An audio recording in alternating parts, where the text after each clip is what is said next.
Ազգային ժողովի մեծարգո նախագահ, հարգելի փոխխոսնակներ, Աստված վկա ուրիշ ելույթ էի նախապատրաստել, բայց կփոխեմ ելույթս։ 2018 թվականին հեղափոխությունից հետո, հետևելով մեր հայտարարություններին եւ խոստումներին, մենք որոշեցինք, որ այլևս պետական համակարգից բուհերի, խորհուրդների, նախագահների պաշտոններում չեն առաջադրվելու պետական մարմինների ներկայացուցիչները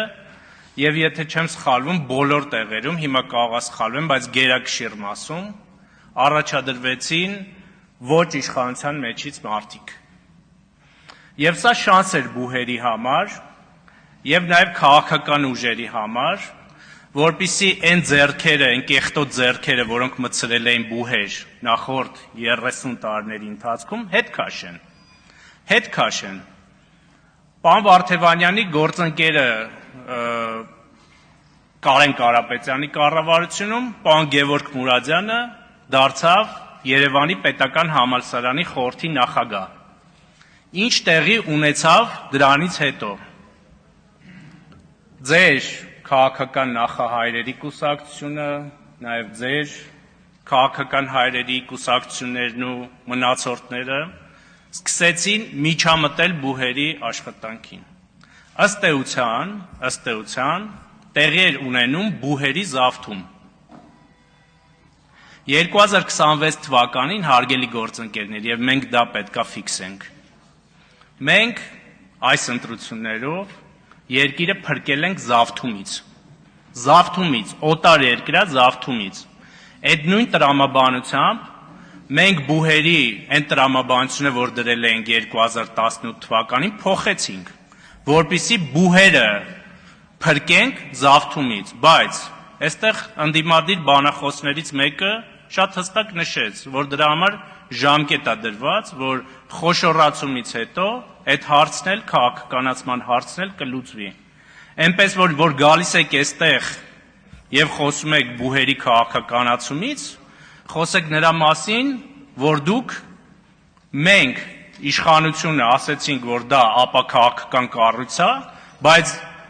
քաղաքական այլ ուժեր իրենց կեղտոտ ձեռքերը անընդհատ փորձեցին իրենց շերեփուկների միջոցով բուհերի միջամտել այդ ձեռքերով բուհերի աշխատանքին։ Եվ այս որոշումը կայացվել է եւ այն մարդը, ես, ով կողմնակից էր եւ ջատագովն էր դրան, ժամանակավոր լուծում համարեց այն ինչ որ հիմա տեղի է ունենում մեր խորհուրդներում։ Հաշտվեք դրա հետ։ Մենք ձեզ թույլ չենք տվել ոչ պետությունը զավթել օտարների հետ միասին, ոչ էլ թույլ ենք տալու, որ բուհերը զավթեք օտարների հետ միասին։ Հիմա գանք այն թեմային, որին ու ասեմ ես ձեզ, ինչի են իրանք կրթությանը խփում։ Սա շատ հստակ է։ Իրանք քայքայել են կրթությունը 30 տարի շարունակ։ 30 տարի շարունակ քայքայել են կրթությունը։ Այստեղ մի բանախոս կար, չեմ հիշում, որ հարցով էր խոսում, ասում է դե գործի նշանակելու հերթեր են բանանում։ 2018 թվականին Դաշնակցական Լևոն Մկրտչյանից հետո դարձել եմ կրթության եւ գիտության նախարար, այն ժամանակ դեռ չէր խոշորացել նախարարությունը, եւ այտենց մի երկու շաբաթ անցնում է մայիսի վերջ։ Մեկ էլ կամերայով սենյակի տեսնում եմ մուտքի մոտ հերթա։ Ասում եմ գործավարին, ասում եմ, «Էս ինչ հերթա»։ Ասում է, «Դե գիտեք, մեր մոտ ավանդույթ է, տենց տնօրենների մրցույթներ է հիմա, տնօրենները մի հատ գալիս են, այս կաբինետով անցնում են»։ Էս է եղել ձեր համակարգը։ Եվ դուք եկել եք կրթությունից եք խոսում, ինչ են կրթությունից խոսում, ինչի են 18-19 թվականին բարեփոխումների ժամանակ դաշնակցականները պարում նախարարի պատուհանների տակ, ինչի, որ խափանեին այդ բարեփոխումները, ինչու, որովհետև իրենց պետք է անգրագետ մասա, որին կարող են կաշառքով գնել, ցավոք սրտի մեր բնակչության մի մասը շարունակում է այդ գրագիտության խնդիրը ունենալ եւ կաշառվել, բայց եւս 5 տարի, եւս 5 տարի, եւս 5 տարի, այն ձեր ղեկավարը ոնց որ ասում էր, քոքից կմաշենք, քոքից մաշվեցին իրենք եւ մաշվելու են մինչեւ վերջ։ Հիմա քանի որ այս հանձնաժողովի հարցն ենք քննարկում եւ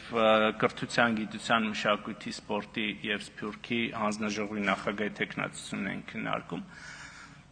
ես մի թեմայի եմ ուզում անդրադառնալ, որը սպորտն է եւ կարծում եմ մեր կյանքի կարևոր բաղադրիչներից մեկն է եւ պետականության կարևոր ուղղություններից մեկն է, որովհետեւ հնչում է հիմնը, բարձրանում է դրոշը, պոպուլարիզացվում է երկիրը եւ դրանով մեծանում է երկրի վարկանիշը։ Այս թեման ճիշտն ասած մի քիչ էլ պարոն Վարդևանյանը հուշեց, այն որ ալեգորիկ կերպով ընտրություններ ներկայացրեց ֆուտբոլային լեզվով, այդտեղ ուղղակի ընդմիջմանը մոտեցա, ասեցի, բա Գոհար Մելոյանը այդ ամբողջ սցենարի մեջ որ բաղադրիչներ, տենց չկարողացավ մտաբերել, ասեց դե ինքը բողոք չի ներկայացրել, հա ես էլ ասացի ուրեմն այն բանն է, տրիբունաներում գտնվող բանն է, խմբերն են, որ գորմենսու ձա ու վերջ, դա հետևանք չունենում, ընդամենը բանը, գալիս գորմ են, էմոցիան թողում են եւ գնում են տուն։ Ինչ է սպորտը եւ ոնց է կառավարվում, հարգելի գործընկերներ, քանի որ մեծ մասը ելույթից նվիրեցի մինչեւ հիմա այստեղ ելույթ ունեցողներին, 3 հիմնական սյուների վրա է սպորտը։ Կառավարություն, որը վերջին տարիներին բյուջեն սպորտի ավելացրել է 3.3 միլիարդից 16.2 միլիարդ, ավելացել է 386%-ով։ Կապիտալ ծախսերը սպորտի, ստեղ այս թվին խնդրում եմ ուշադրություն դարձրեք, 17 թվականին պարոն Վարդևանյանենց կառավարության ժամանակ 735,000 է եղել կապիտալ ծախսերը սպորտի ոլորտում։ Հիմա 4.9 միլիարդ է, որը 667,465%-ով ավել է, 6000 անգամ ավել է։ Սա կառավարությունն է, որը գիտեք վերջին տարիներին շուրջ 100 օբյեկտ է կառուցել եւ կառուցում։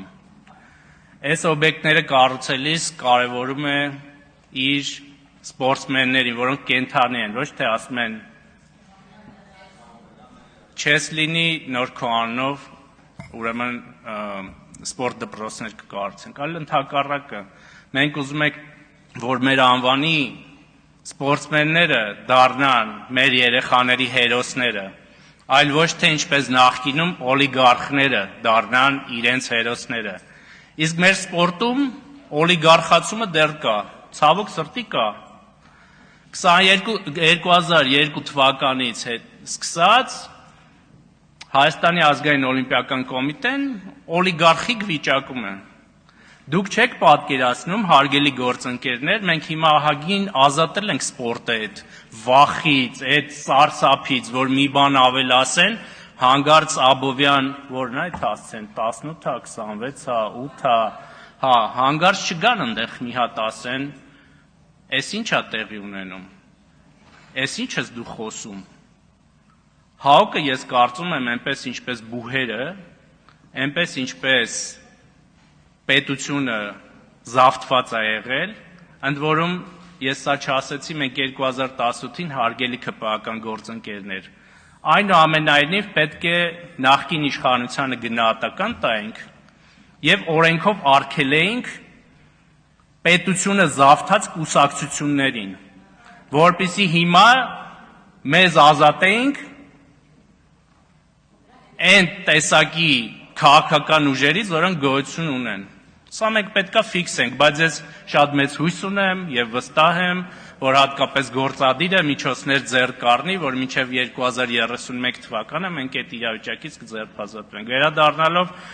ՀԱՕԿ-ին, ես կարծում եմ սա նաեւ միջազգային օլիմպիական կոմիտեի խնդիր է, որովհետեւ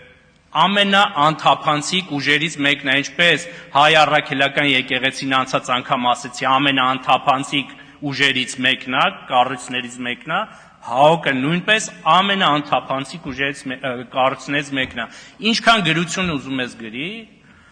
ուրեմն որևէ պատասխան չկա, թե ինչպես են կատարվում ծախսերը այդ կառույցում եւ ֆեդերացիաները, որոնք դրա անդամն են, ընդհանրապես տեղյակ չեն դրանից